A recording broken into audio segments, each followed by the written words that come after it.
Checking the sound. Okay. Checking the sound. Hello, test, test. Checking. Can you hear me? Hello?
evening, everyone. It's now 6 p.m. And the March 6, 2024 City Council meeting should come to order. However, we do not have a quorum at this time. So what we're going to do is we're going to reset the clock and try again at 6:05.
Right, it's now 6:05. I just spoke with Councilmember Roberts. He'll be here in about 10 minutes, so we will push the meeting back till just to give him an extra minute, 6:16. Thank you.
We're going to start the meeting. Good evening. It is now 6:16 p.m.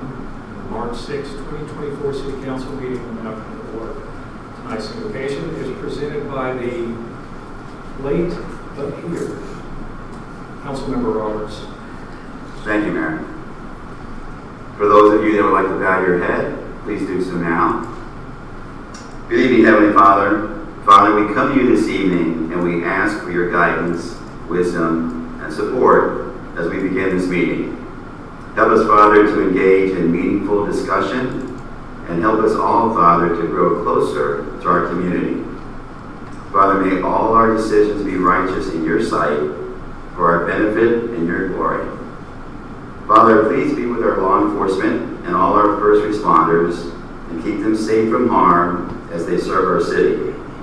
Father, our citizens, our staff, our mayor, and our council members are often tasked with making decisions for our wonderful city. And Father, you have blessed us with free will to make those decisions. I pray that we all remember that our important decisions always seem to work out best when we go to you first, Father, to pray for direction. Father, you know that in several days our city will be voting on some key issues that may impact our city for many years to come. I pray, Father, that we all take the necessary time to understand the issues at hand prior to casting our votes. Continue, Father, to remind us that all we do here this evening, all that we may accomplish, is for the pursuit of truth, for the greater glory of you, Father. In Christ's name we pray, amen. Amen. Now will everyone please rise and join me in the Pledge of Allegiance. I pledge Allegiance to the flag of the United States of America and to the republic for which it stands, one nation, under God, indivisible, with liberty and justice for all. Ms. Rose, would you please call? Councilmember Bankert. Present. Councilmember Roberts. Here, Councilmember Shaw Elliott. Present. Mayor Dave Gaddis. Here. City Manager Kyle Riefler. Here. City Attorney Randy Mora. Present. Thank you, Renee. I appreciate it. You guys over there on the floor, we've got open seats. So next meeting, you should come up and join us, okay? Like it used to be. All right, our first order of business is approval of the agenda. Do I have a motion? Motion made by Frank Baker. Do I have a second? Second. I'm going to give that one to Mr. Roberts. All in favor? Aye. Any opposed? All right, the agenda is approved. Now we move on to citizens' comments. If any citizen would like to address the council about a topic not already on the agenda, please raise your hand and wait to be called on. We ask that you limit your time to no more than 3 minutes and remember to direct all questions and comments directly to the council.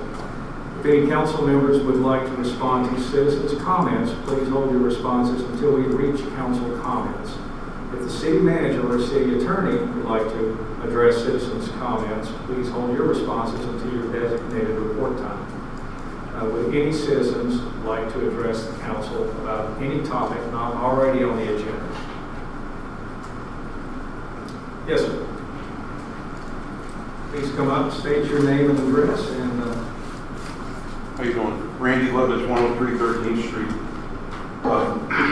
Just to let you know, an incident from Saturday night. We had a little dinner get together for my son-in-law's mother's birthday, and one of the guests, 85-year-old fellow named Rick Estelle from Dunedin, he couldn't make it until about 8 o'clock. Anyhow, when he left, we found he had a $55 ticket for parking on the street from an officer. I think his name's I. Reedy. Anyhow, I know the sheriffs just do what they got to do, and that's all fine going good. But my issue is for the council. He came in off the bridge. He turned on Gulf Boulevard. He made the right on 12th and looped around the horseshoe to get to my house. Okay? When you turn onto 12th, probably about 50 feet up, right past the first driveway on the right-hand side, you've got a 25-mile-an-hour speed limit sign and a no parking anytime on the street sign. Okay? The speed limit signs are 24 inches high by 18 wide. The little sign that says no parking on the street is 12 inches wide by 18 inches high. Okay, it's very, at night, an 85-year-old, I mean, I know not to park there, somebody comes from out of town, you're not gonna see, you make the turn, and you're looking ahead, and you can't read the little letters on it.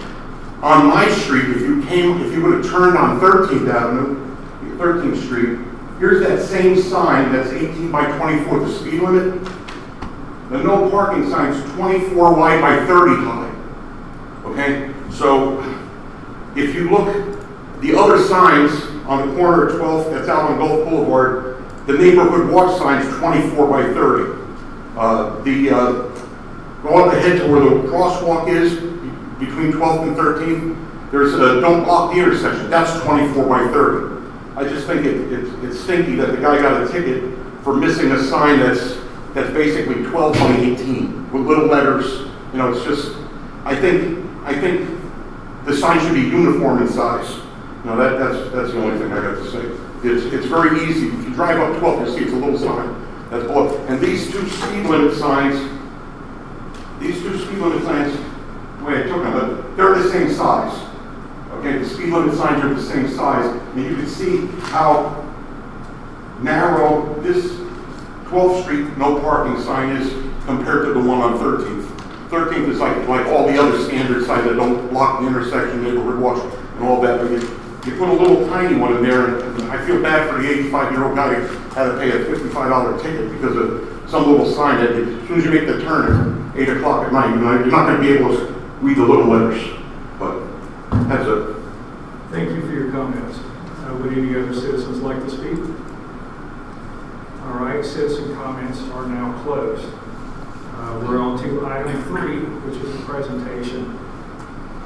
On January 22nd, a man on a surf ski capsized in rough waters at the 6th Street access.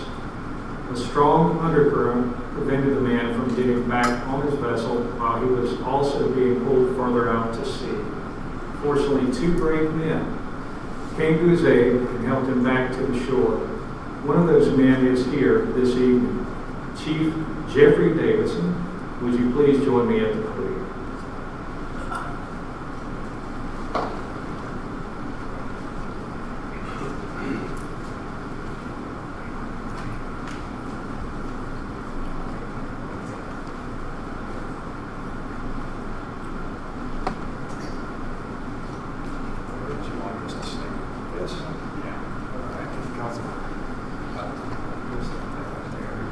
All right, Chief Jeffrey Davidson, in recognition of your courageousness and life-saving actions on January 18th, 2024, the City of Bel Air Beach thanks you for your selfless act of valor. Thank you for your service.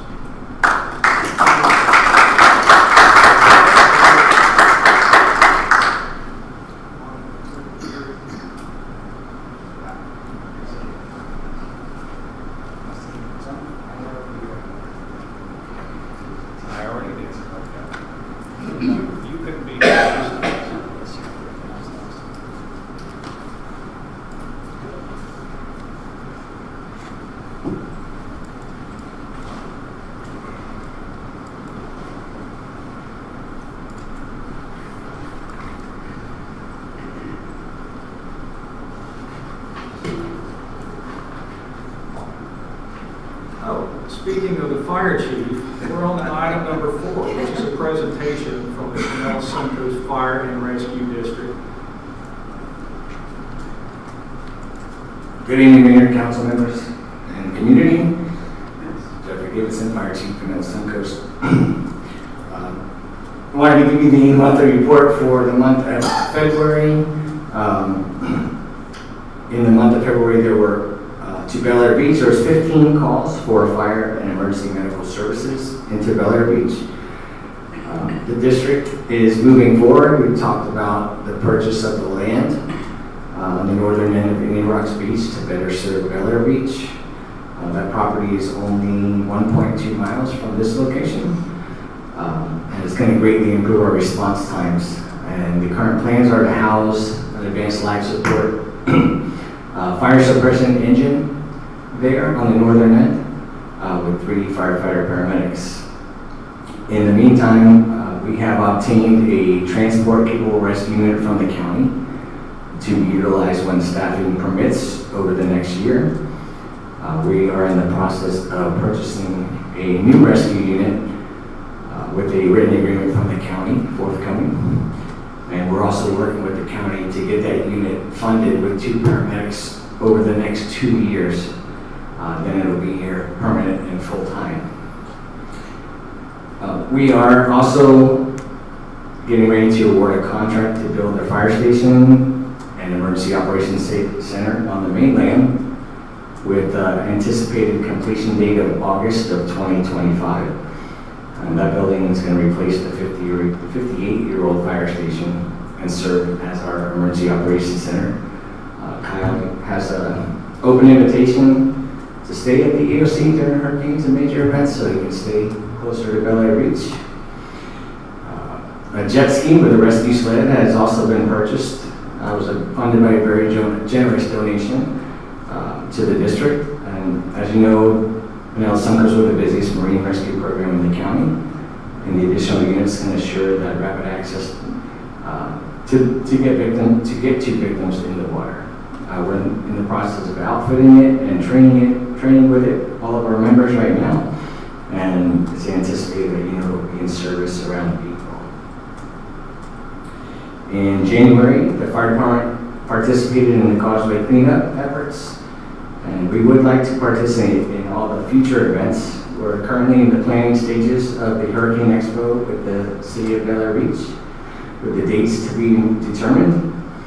And our firefighters and paramedics completed 860 hours of fire and EMS training during the month of February. Thank you, Chief. Council, any questions or comments for the fire chief? Yes. Congratulations, Chief, and thank you for your service. I do have a question. What is a transport capable rescue unit? Okay. That is an ambulance that's capable to transport to the hospital. The way the system works here in Pinellas County is that all the fire departments, every unit is an advanced life support unit, and we work off a first responder system. So we're the first people to get to the emergency, the first firefighters and paramedics. All of our personnel are either paramedics or emergency medical technicians.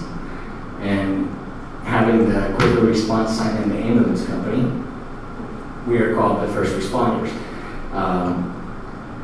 The transport to the hospital is done by a private company currently. And there are times and certain criteria where the fire department can transport to the hospital. If it's a life-threatening and the ambulance is a certain distance away, they haven't gotten there yet, for example, then we can transport that patient, get them to a trauma center, get them to the emergency room faster. But currently, we don't have that capability. So we have to wait on an ambulance. So this is something we've been working as a team with the county EMS administration. And we have a 2-year plan that we're getting towards the end of to have that be a permanent unit. So in the event that we arrive on scene of a critical call that we need to get that patient to the hospital right away and the ambulance is not quite yet there, then the fire department can transport with the medical director's permission. That's all. Thank you. Well, that's much better service to the citizens. Any other questions? Yes.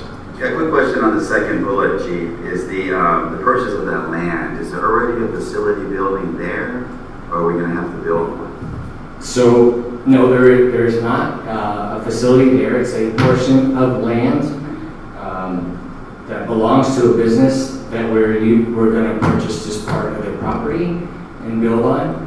But with the contractor that we are entering an agreement with to build our mainland, they did a bid for that station as well. So we'll be able to move forward with that one pretty quickly. Perfect. Thanks. All right. Thank you. Any other questions or comments? Okay, I have just one question. Moving the firehouse to the new location. Yes, sir. What will that do to response time for us? How many minutes will it save? Oh, many minutes. So the average response time to Bel Air Beach, providing that they're in quarters or in the area, will be 2 minutes. minutes. Yes, sir. And that's what, we try, the county standard is 7.5 minutes. And we try to get our units on scene in 4 minutes whenever possible. Not always possible, especially with the Gulf traffic. But that has been the challenge for many years, that the distance between our station in Rocks Beach and the next closest station is almost 6 miles. So we've been working on this project for years, and it's finally kind of come to fruition. But in the meantime, we'll be able to staff that rescue unit. They call it an episodic unit. So whenever we have the personnel, for example, spring break, we're going to hire back to make sure that that unit is staffed. We're going to get with Kyle to make sure our personnel can stage up here and be able to come in and use the facilities if they needed to. I already forgot. But that's going to definitely provide a much better service to this area, because our station 27 in University is very busy. The station in Clearwater, which is our automatic gate partners, and the station over the bridge in Largo, we all work together. It's quite a long response time, especially if they're not coming from their station and you're getting a unit from the next closest station. So we wanted to always provide the best response times. That's the plan we've been working on for many years now. You've been working on this project for a long time, and I appreciate you not giving up and staying on course. We all realize that you're doing it for us. So. Thank you. I would like to know that as it moves along, and of course we want to have you come to any ceremonies that we have with that, and we look forward to getting that unit into service as quick as possible. Absolutely, looking forward to it. All right, thank you very much, Chief. Thank you, Mayor. All right, we are up to item number 5. This is a presentation from the Pinellas County Sheriff's Office, beginning with the monthly law enforcement report. Good afternoon, Mayor, Councilman. So, as far as the Sheriff's Office report for Bel Air Beach, monthly stats are consistent with December. There were no property or personal Stop it for crimes. 1 second. Can you announce your name? I'm sorry, I'm Corporal Dearman with the Sheriff's Office. Okay. So again, the statistics for January, there were no property crimes, no burglaries, no thefts, no motor vehicle thefts or anything like that reported. On top of that, there were 2 people arrested within the city, both being misdemeanors for driver's licenses and 1 for violation of probation. After that, our deputies have been really keeping up with the direct patrols that have been requested by the city and the citizens. So between the direct patrols, traffic stops are up to, we had 118 traffic stops last month, which is really helping to keep some of the speeding and other traffic violation enforcements down, more so for the pedestrian safety and stuff like that too, especially as we get closer into the spring break and summer months. Beyond that, everything is pretty consistent, again, with the month prior. Minimal ordinance violations, the vehicle illegally parked and stuff like that. We actually only had 26 last month for any illegal parking citations or warnings. There were only two traffic crashes actually in January, and both of those basically had no outside influence and were just accidents. Nothing that appears to identify any problems, congested areas, roadway deficiencies, or signage. That's all.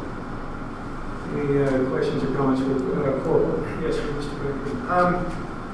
Not sure if you heard the citizen remarks about parking in the street violation. Yes, sir. I know FDOT has a million different requirements for like signs, and he pointed out the 25 mile. I know a speed limit sign has to be a certain standard sign. Yes. For size. Doesn't a parking sign have to have the same typical neighborhood? So, yes, any and all roadway signage, including for pedestrians and sidewalks and stuff like that, do have a federal or a Florida Department of Transportation regulation. So they have to be a regulatory size in order to be enforceable. A lot of times those sizes are based off of the speed limit in the area, the size of the roadway and stuff like that. And again, all of those, even from the Department of Transportation in Florida, conform to the standards of the National Highway Traffic Safety Association, which are consistent throughout the country. Yeah, what I'm saying is the sign that he pointed out, according to the visitor, is very small lettering. I don't think it conformed with the other sign. I think that would be a good argument to have that taken removed. I don't think it can be done at this level, but it went to court. So yes, that can be directed towards the county highway. They're the ones that normally regulate and. Would it be county or would it be your city? So your city would ultimately be responsible for changing out that sign. And then normally it's facilitated through county highway. They're the ones that have the signs readily available, where they can be purchased from, and any of that. Thank you. But yes, no, if it is a Department of Transportation sign, which there'll be a sticker on the back of, then it does conform to the standards for that roadway. Nothing saying though that a larger one can't be put in place. And if it doesn't have a sticker, it's not conforming? Correct. Thank you. Any other questions or comments? Yes. I have a question about the enforcement of the flashing pedestrian signs. Yes. The lights. I recognize that if somebody pushes the button, it takes a moment for a car to recognize that it's there. But it seems as though there's a lot of people just barreling straight through them. What is the enforcement process for those, and what has been your experience? So actually, it's interesting you bring that up. Here just last month and the end of January and in February, I believe 2 times. This particular shift that we worked, we actually conducted traffic initiatives for the pedestrian crosswalks and the violations, and that's violations between pedestrians and motorists. So either people not pushing the button or waiting for the signage or just running across the road or just not even utilizing them at all. So we did do an initiative on that. I don't have the numbers with me. I can say that they were highly effective. We actually did that amongst all of the beach cities, from Bel Air Beach all the way south to Madeira Beach. Those actually seem to be quite fruitful. Most of it was general education that we were, more so just informing and trying to remind people, please utilize these things. They're here for a reason. They really do make a difference in that safety. So we have been actively just on our own accord looking into that and trying to enforce it more, have a little bit more visibility. A lot of times deputies now, especially during the night hours, are sitting there somewhere within the vicinity of these crosswalks in order to be able to see them, observe them, and be visible in that same area. Hopefully just provide a little bit more enforcement guidance. Very good, thank you. I'm going to add to that. I'm hoping that they're also watching the pedestrians, because there is some personal responsibility. You don't slap the button as you're entering the street. There's been many times where I've had to lock them down, where people just are not paying attention or taking for granted that light is going to automatically cause me to hit my brakes. Yes, and that's the big thing when I say that we were equally enforcing it between any violations with pedestrians or motor vehicles. A lot of that being the situation where a pedestrian will just step out as you're describing and causing a motor vehicle to take an evasive action or some sort of defensive action, normally by hitting the brakes pretty hard. So, with that, I do agree, that is a major portion of it, and the education that I put out to the deputies that work for me and stuff along these beaches and during these initiatives was, if we explain it more so to the citizens that regardless of right of way, if the light's flashing, and you feel you can safely walk, it doesn't meet the laws of physics. So ultimately, who's going to win that battle when we're pushing through that? So even more so, just kind of the way of putting it in their minds. Well, while we're talking about safety and saving lives, I've noticed that lately, more than I've ever seen, these fast motorcycles, they suddenly don't follow any rules, any laws whatsoever, and they're weaving between cars. I was coming home day before yesterday. Oh, no. It was Friday. I was coming home, and one of those little Japanese racers decided that he was going to pass all the cars entering Causeway Boulevard on basically the shoulder of the bridge, and he was probably doing 60. see it all the time, but what I don't see is them getting pulled over. Is it just bad timing? They know what they're looking for? What's going on in Pinellas County? So, in general, just from my best understanding and my enforcement actions on it, it's interesting to say that just actually one of these statistics in here, I believe, for the driving license suspended was mine, in which there were 2 motorcycles that were going in towards Largo off of the beach. I clocked them at well over 100 miles an hour on the shoulder, passing a series of cars. The hard part with that is the speed of these motorcycles, their capability of maneuvering and stuff like that. It's hard for us to be able to catch up to them in a manner and enough to efficiently catch them and catch up to them without them noticing that we are there following or something like that. So we're trying to utilize a little bit more strategy. If we can, we'll just try and let other deputies that are in the area or other law enforcement that are down the road in the direction they're traveling know. So that way we can kind of pick them up as they are.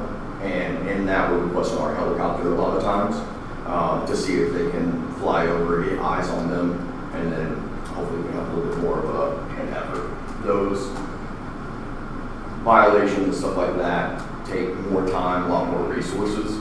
And so those traffic stops or that enforcement is happening way down the road or even at a later date and time as we are doing research to find out who those operators are and then administratively opening up citations and stuff and sending it to them. Okay, I appreciate you answering that question. Do we have any other questions or comments? No? All right, thank you so much. Right now, we're on to the monthly code enforcement report.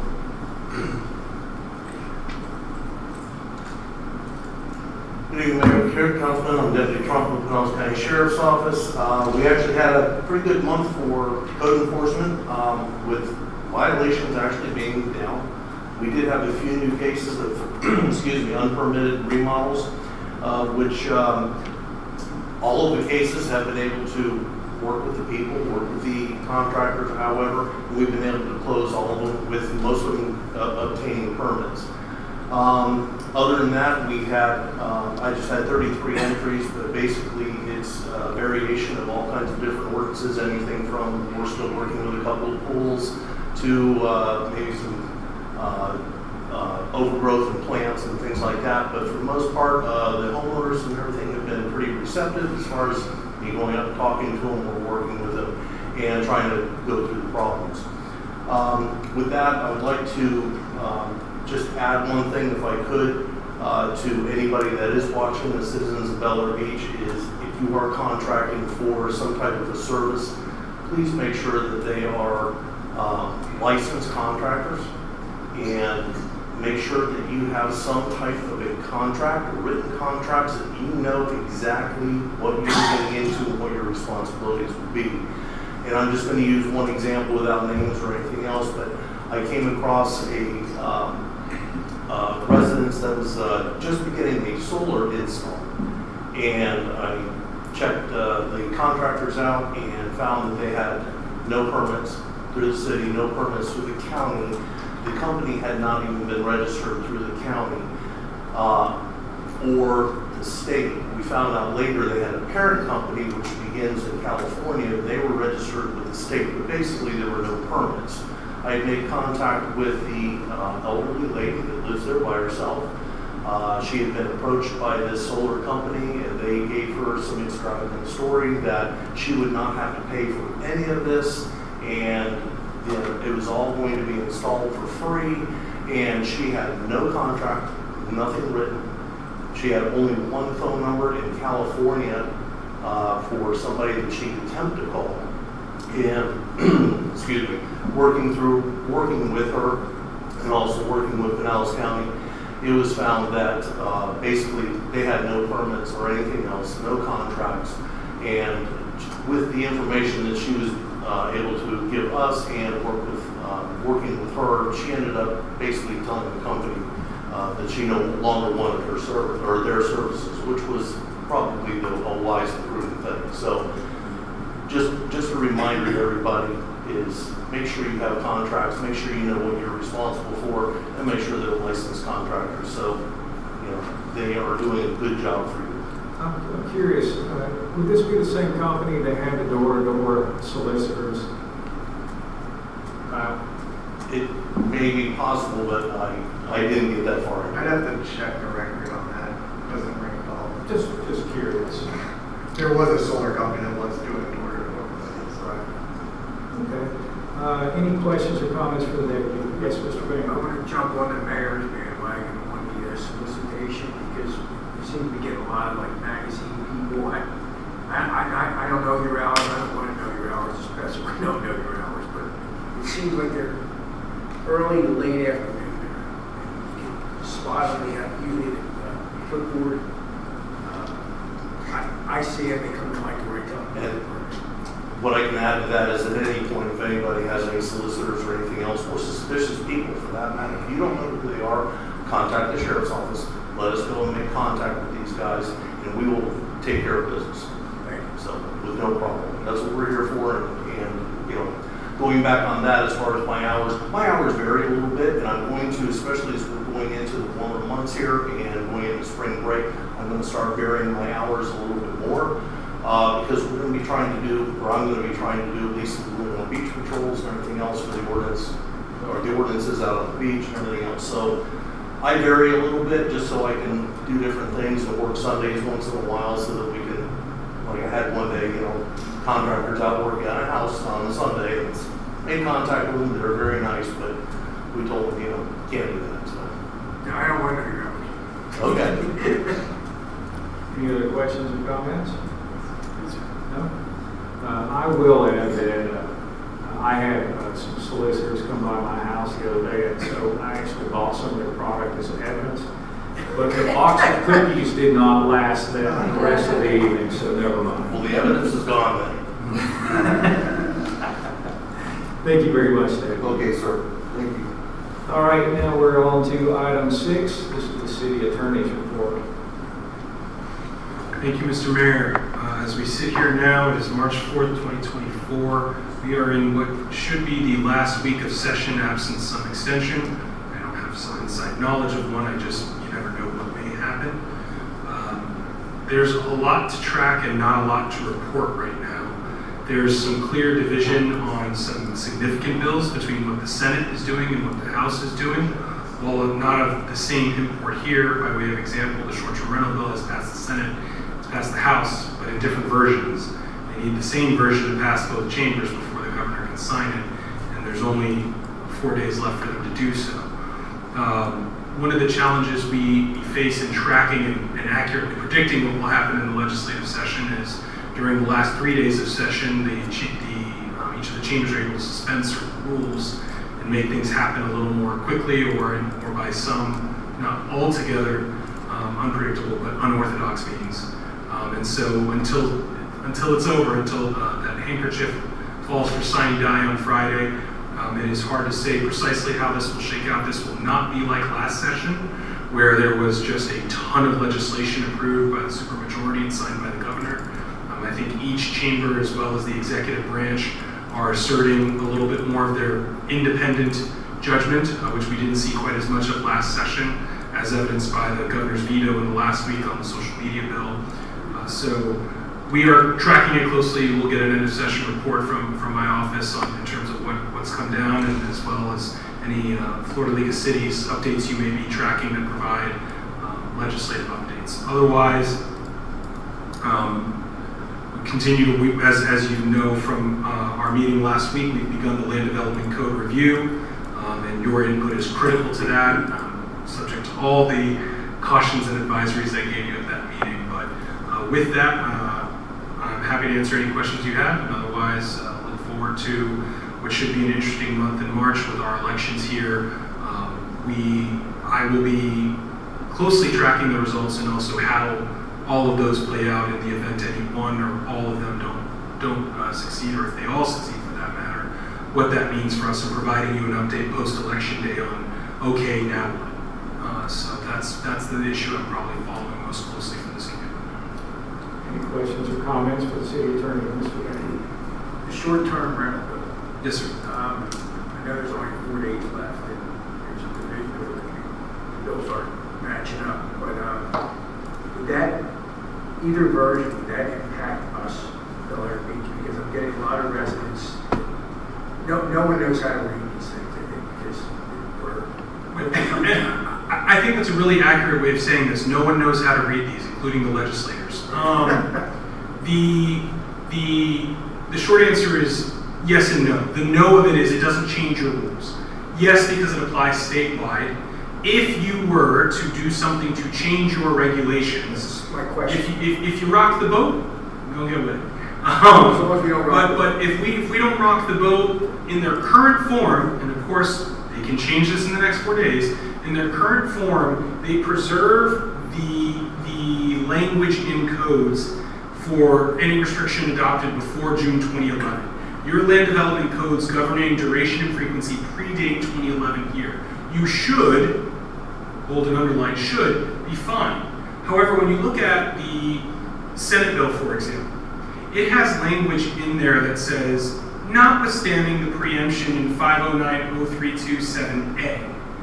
Well, none of the courts have found that 7a, which talks about that lodging and restaurants regulation is preempted to the state. No court has ever found that is a preemption of a city's regulation of short-term rentals. And by just adding a notwithstanding this, it suggests they're trying to broaden and say, oh, always meant this. Everybody knew that. So I can't say for sure, and I think there's good reason when you see some of that confusion. On its plain terms, it does not void or strike the safe harbor for pre-2011 That's stuff. my question. On its face, it does not do that. Will they attempt to say it does otherwise somehow? Who knows? Either version, you're saying. Either version does not. So for this community, that's why I said at the outset, it's of less concern here. I still think it's a concern because it's a new preemption, and every preemption should trouble us as communities that thrive on home rule. And again, to the extent I sound like I'm equivocating, it's only because they're adding some language that I think is sort of changing the script and saying it was always this way. So that's just clarifying a thing you could never do. But I don't think it would void your pre-2011 restrictions in either current form. Again, and by the way, when I say they're not the same, the differences are significant. It's not simply like one of them has a 60-day registration, the other has a 90-day. The Senate bill, for example, allows you to regulate or have a registration based with an occupancy limitation based on 2 per bedroom plus 2 with some additional permission for certain square footage. The House version, up until recently, said sleeping accommodations. They're suggesting that that's going to be interpreted based on the fire code. Well, the fire code was never intended for overnight stays. It's intended for how many people can safely evacuate a space during an event. So if you have a birthday party, how many people can safely get out? Not many people can sleep here, generate waste here, and all those other things. So those are some differences. The House bill, for example, also has language saying that the registration process, to the extent communities can create a registration process, will be administered by the tax collector. That's never been a part of the discourse before this year. So, and it's not in the Senate version. So if they're going to work it out, they have some real differences to resolve. And the House sponsor, Representative Griffiths, as recently as last week in the press, was saying the House will not be taking up the Senate's version. So it sounds like there's a little bit of a game of chicken, legislative chicken happening on who's going to blink. It just seems every legislative session, for as long as I can remember, something comes up. The vote gets ugly headed in the rentals. Yeah, that's frankly the thing that's easy to focus on. There's a lot more preemptions that we haven't been talking about, and once we know the lay of the land, we'll talk about them. There's a bill that I think is going to be unsuccessful that dealt with when you could hire and fire a city manager, a city attorney. You know, I don't know what's purpose that serves the state, but those are the sorts of things that it's more than you realize and more than your average citizen might take interest in, but definitely affects your job up here, whether you're 4, 5, or 7. Any other questions or comments?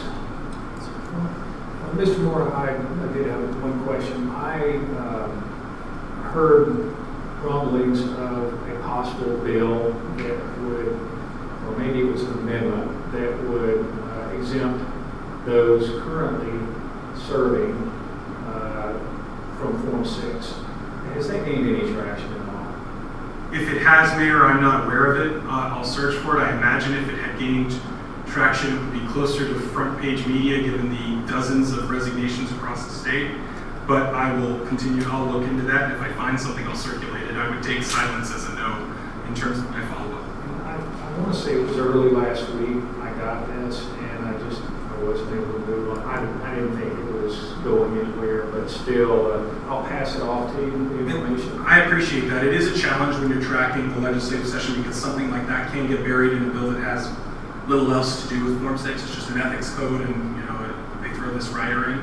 So if you do have any resources, and that goes for all four of you, if there is something that you, while I generally work for the council as a whole, if there's a discrete thing you say, hey, I heard this, is this true about the session, or here's somebody's telling me House Bill 8675309 does this, is that true? I'm happy to look into it if it's related to city business. I just assumed it was going nowhere because I think it's a safe assumption. It's big of a deal as it is. It's not being talked about.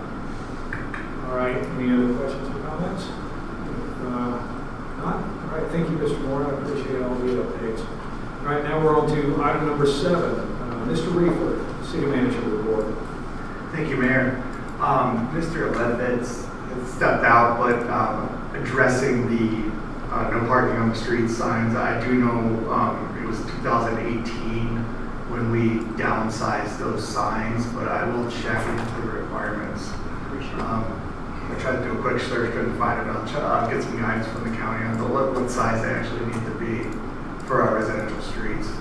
I wanted to mention to him, I wasn't sure if he was aware that we have the on-street parking. The residents can call in and let us know that they're having a party. And, we send it to the sheriff's office and then they're aware so that nobody gets ticketed. Going through the city manager report, the golf boulevard undergrounding, we're still moving along with that. We're going on the north side, we're getting refusal signatures if Duke Energy is requesting that we have our easement for the resident where the equipment's going, so that is what the utility contractors in Florida are doing right now. They're just getting a hold of people and either getting the signature yes or no if they can get an easement for that property. Again, south side, south of Causeway, we're pending on Duke at this point. So we're waiting on that. I will say though that we have received all of our funding from Penny 4 up to this fiscal year from the county, so we're all up to date on that. We paid and received the reimbursement. The stormwater improvement project, the start date for that is going to be March 18th. Pretty excited to get that going. The code review project, we are going to cover Chapter 94 zoning at our next work session. And that was chosen because it's a very broad section and it kind of dabbles in a lot of different elements of the code. And I think discussing that up front will help us as we go through other sections. The RFP for auditing services, last year, Salt Marsh came in the March meeting with the draft. They do not have the draft complete, but it's supposed to be done this month. But the way we're going to do it is we're going to get the draft, take it to the audit committee, have them look it over, make any recommendations, and then we'll bring it to council where Salt Marsh will do their presentation for the acceptance.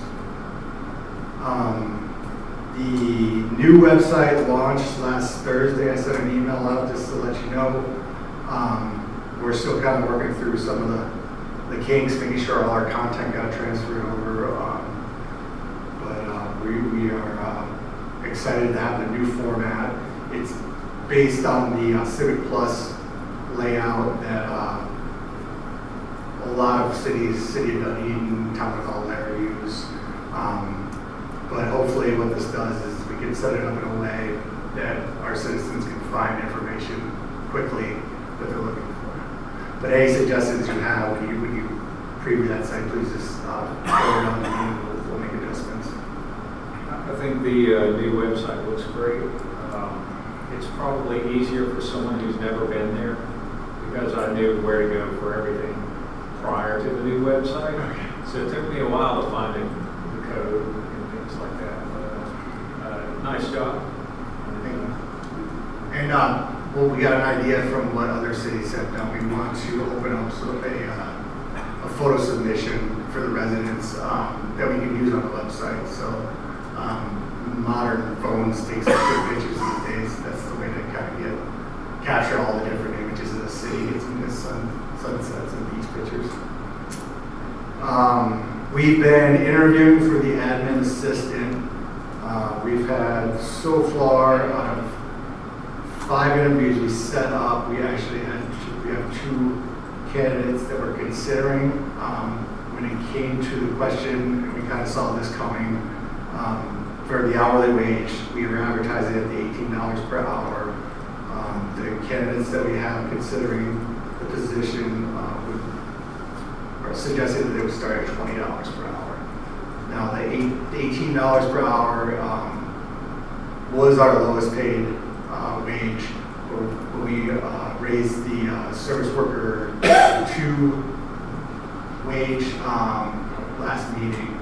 That went from 18 to 20. So right now, with the vacancy that we've had in the admin assistant position, we have the money. We don't need to make a budget adjustment to make that $2 increase. But I wanted to get the council's consideration on that because it would have to pass in the next budget to maintain this position. We need a motion. No, we can just do an informal vote because it's not a budget change this year. Yeah, just Thanks everyone's thoughts. I think we have to recognize the current marketplace, and that's what it's demanding. And I find that if you try to go too low, you end up spending more money because you may get affected. So the right candidate, yes. That $2 an hour might actually keep them around, whereas 18 might get them trained and then they go to another municipality. So I think it's a good idea. I do as well. So the candidates that you've already interviewed, Kyle, Yes. had they been amenable to whatever our rate was at that time, would you guys been in a position where you would have made the offer to one of them based on their skill sets and background and ability to do the job? So the 2 candidates that we interviewed that filled out the city application did not indicate the wage that they were considering for the position. Okay. So it came up in the interview. We had it advertised on the website at the $18 per hour, but that's the only spot. So if they saw the admin assistant posted on the sign, they might have thought maybe it was negotiable. But just by the candidates that we have, our best candidates, 18 was a little low to start. Okay. So if we raise it to 20, which I think we're all fine with, do you feel comfortable that you have a candidate in mind that would be willing to accept that? Yes. Okay. I'm not clear on that. So did you have a candidate you might have preferred who acted out because it wasn't at 20? No, the only 2 candidates that we interviewed that we feel are qualified, both of them have indicated that they would like to start at $20 per hour. We have 1 candidate in mind that we would select, but I just wanted to get the council's approval because it is budget. Thanks for that. Something we'll have to continue to budget for.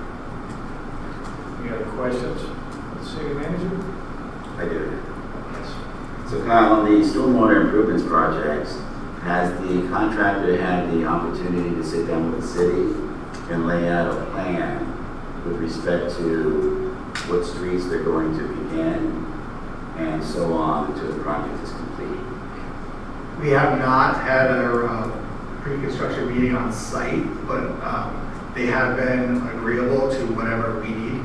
So given that Mr. Flutie's doing this study right now for the 9th Street area, if that is complete and we have the presentation where we know what we're doing, I would consider that the southern part of the town the more crucial to get to before storm season. So as long as we're ready and we know what we're doing, I would recommend that we start on the southern end. Okay. but right now there is no set schedule. Okay, and I completely More trust budget, you. right? Say, More budget. Well, right. I mean for. Right, we need to find out what, Mr. Flea needs to come back and let us know where we're at on that. I'm sorry to interrupt you, Mr. No, Rogers. that's Please fine, continue. that's fine. I just want to make sure, and I have complete confidence in you and your staff, when the project starts, when we get in questions where somebody would say, well, gee whiz, why was this street done before that street?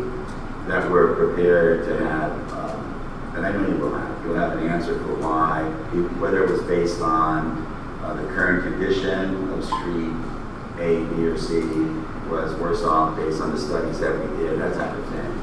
So that there's some semblance of reasonability there as to why we did street A before street B and so on down the road. So we're prepared for that. And then we have discussed with the contractor, grouping 4 to 5 streets together. So I think they'll be looking into us to give insight where we're starting, because we've already kind of had conversations on, where, depending on what we're doing on 9th Street. So. Does that make sense? We don't want the contractor jumping back and forth from the north side to the south side, et cetera. So that's all good. Thank you. And they will be doing the door hangers well before and interacting directly with residents for information. When they come through on those streets, so they'll be knocking on the doors. If the resident answers, explaining to them what the project timeline is for that area, and then if they're not there, they're going to leave a contact information so that they can get the information that they want. And they will be working, as far as where the parking on one side, getting access to their driveways and all that. Great. Thanks. Anyone else? Yes. When is Mr. Flutie's report due? His timeline was 1 to 2 months. I can follow up on and find where he's at. I think it'd be good if we had it before the next working session. Just be good to have more information. That would be pushing it here. The next working session is 3 weeks, 2 weeks. Well, Mayor, I think we may be speaking to that, but we're trying to figure out the timing on the next working session, given the election and other scheduling concerns for the 4 members. True. I'd say whenever he's got the report, we should just get it immediately. That way we can look at it on our own time, not have to wait on a presentation from him. Okay. Was that your question? Okay. I had a question also. We spoke briefly this morning about the bridge closures. Did you get any detail on that? Right now, I heard back from Brian Mallory with the county. He said that he does not know of any closure scheduled, but that he would check into it because they update it on a weekly basis and then let me know. What is the work that they're doing on the bridge? I don't know. I'll find that out. They're putting signs on the bridge. Can somebody explain to me why we're closing the bridge during the busiest season? It's the sign says lane closures, Yeah. and I think it's at night, not during the day. What is work at night? But I mean, is it 10 o'clock at night to 6 in the morning? I think that bridge is wide enough for 3 lanes in the middle, so they're probably going to have you go around whatever, jam us together. But it definitely has raised some concerns in the community because everyone's wondering if they're going to have to go down to Indian Rocks Beach to get to Publix. So right now, no. But if there is any concern with the way they are doing it, just let me know. And if you do hear anything definitive, would you mind sending out a newsletter just to let everyone in the city know? Sure. Cool. I just want to mention real quick the hurricane information night we're going to be doing is on April 3rd, which is a Wednesday, and that's going to involve the Pinellas Coast Fire Department, the city, the Pinellas County Emergency Management. We'll have experts in the field of meteorology. Mike Clay's already committed, and insurance agents to give updates on the current state of insurance in Florida. I'm trying to get a FEMA representative there. But 6:30 to about 8:30. And the idea is that we're going to have tables set up for information for these different organizations, but also have a general lecture area for audience seating where every 30 minutes is a presentation. Is that it? That is it. All right. Any other questions or comments? All right, thank you, Mr. Riefler. Now we are on to the city clerk report. Renee. I have nothing further to report. Okay. Any questions or comments for the city clerk? No? Thank you very much. All right, now we are on to the consent agenda. This is items 9 and 10. This is for approval of the February 5th, 2024 City Council meeting minutes and approval of the February 27th, 2024 City Council work session minutes. Do I have a motion to approve? Motion to approve is written and presented. Motion made by Frank Banker. Do I have a second? Second. Second by Mr. Roberts. All in favor? Aye. Any opposed? All right, the consent agenda passes. All right, now we are on to the regular agenda, item 11. This is for consideration of ordinance 24-01. This is the second reading. City Attorney Mora.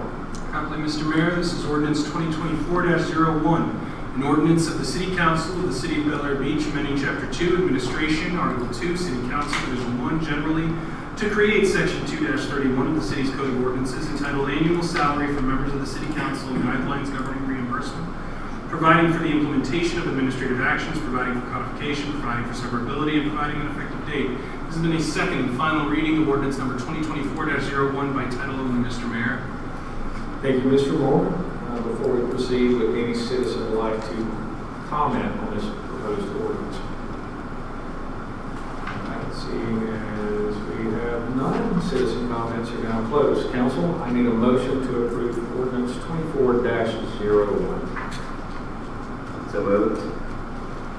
Motion made by Boyd Roberts. Do I have a second? I'll second. Second by Councilmember Elliott. Mr. Roberts, you have the floor. Yeah, we've discussed this and we've discussed the benefits as to why we think this would improve our city interest for people wanting to be on the council. It's the main driver, I believe. It's a minimus amount of money compared to other cities in the area. And I think our mayor did a good job of providing us with that information, showing what some of the other cities were paying their council members or commission members. So based on those facts, I think it makes sense for us to do this, and I think we should go to a vote. Thank you, Mr. Roberts. Would anyone else like to comment on this topic? I would just like to add that if this passes, it does not impact this council, but it does give future councils the ability to at least give something back to people who serve. Also, I believe that this goes hand in hand with items that are appearing on the ballot in the upcoming election. So, if there are no other comments, Renee, would you please call the roll? Councilmember Bankert. Yes. Councilmember Roberts. Yes? Councilmember Elliott. Yes. Mayor Gaddis. Yes, and so it passes unanimously, 4-0. Thank you very much, Council, for assisting with this ordinance. All right, now we are on to unfinished business. Do we have any unfinished business? Seeing as we have none, unfinished business is now over with. Now we're on to item number 13.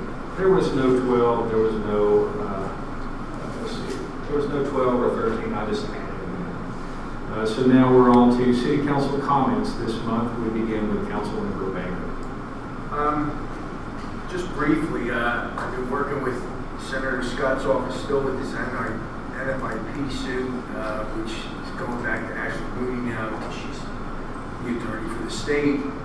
But I appreciate council and my Co-Councilperson Kim, with this study that's coming up with the flooding, because there's so many residents in the southern end of the city. We have them right here, it's just hard pulling our hair out. Frustrated over the 50% rule. The values of homes are not, I don't believe that really given. It's really, they're telling us all the tyrannies now, homes down.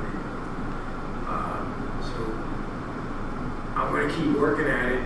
That's all I can promise you. I feel your pain. It could happen to me. It could happen to anybody here. So I'll be up tomorrow at your house. Thank you, Mr. Baker.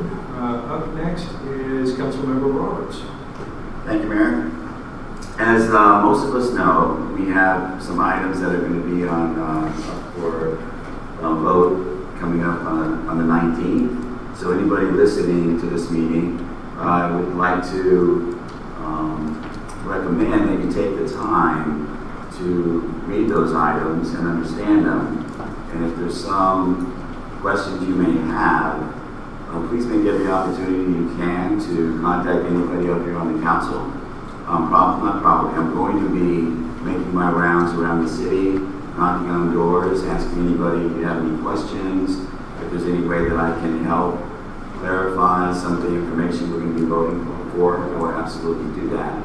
It's an important set of changes that we're proposing to the city charter, and I think it's something that everybody should consider very closely. I believe all 4 of the items would help our city, and I'll be more than happy to talk to anybody out there from a citizen standpoint to answer any questions you may have. Thank you. Thank you, Mr. Roberts. Next, Councilmember Baker. Thank you. I feel very privileged to live here on the beach, and I'm still in awe of the fact that we have such a quality of life. Is your microphone? No, it is. Sorry about that. It's been a while. I feel very privileged to live here in Bel Air Beach and enjoy our lifestyle very, very much. Because we live in a coastal community, I'm very acutely interested in environmental issues. And so with that, I'll be obviously looking very closely at our stormwater improvement project. And I am attending a meeting Wednesday to hear a report from St. Petersburg regarding their own stormwater improvement project that's underway. So I'd like to hear about their plans and anything else that I can bring back to this group. With that, I attended the beginning launch of the Pinellas Beautiful effort for their litter abatement, and so I did that last week. And I'm getting involved also with the Sierra Club, and we'll be learning more about some of the environmental issues that they're involved in. I'm sorry, I'm losing my voice right now. So, and to follow up on what you said, Mr. Bankert,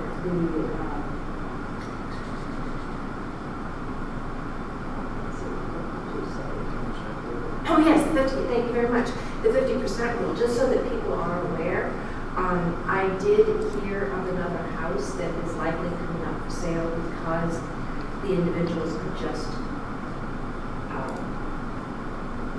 constrained by that rule, and with the increasing risk of flooding, they're just finished, and so we'll be losing another set of neighbors sometime soon. So it's an important issue, and I thank you for visiting. Thank you very much.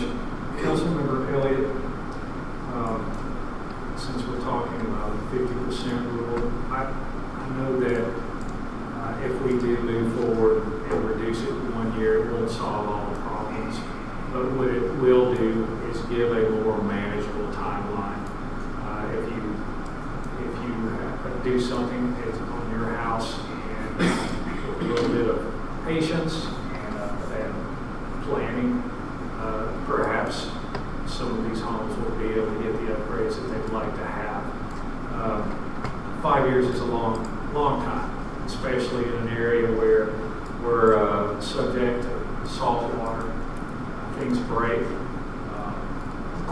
If you're in one of the lower lying areas,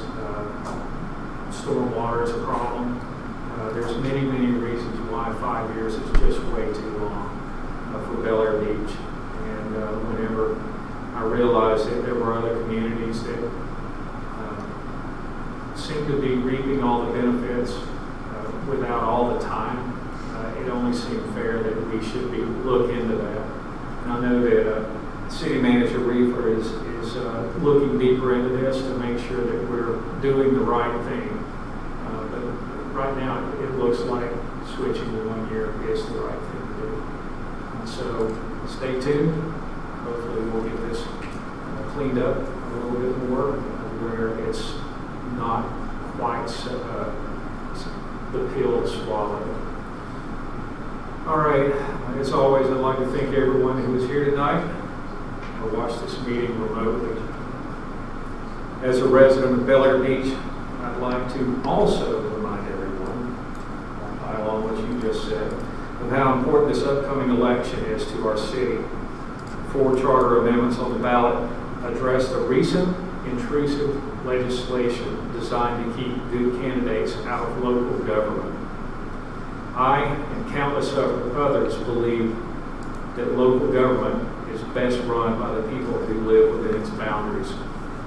Tallahassee preemptions and overregulation tear away at the thread of our unique, friendly, and beautiful community. As residents of Bel Air Beach, it is up to us to demonstrate that only we know what's best for our community. These amendments will reduce the number of council members and send a clear message to Tallahassee that we are a strong community willing to adapt to protect our island way of life. On March the 19th, please join me in voting yes for amendments 1 through 4. With that being said, do I have a motion? Motion. Motion is made by Frank Banker and seconded by Kim Shaw Elliott. All in favor? Aye. Any opposed? All right, good night.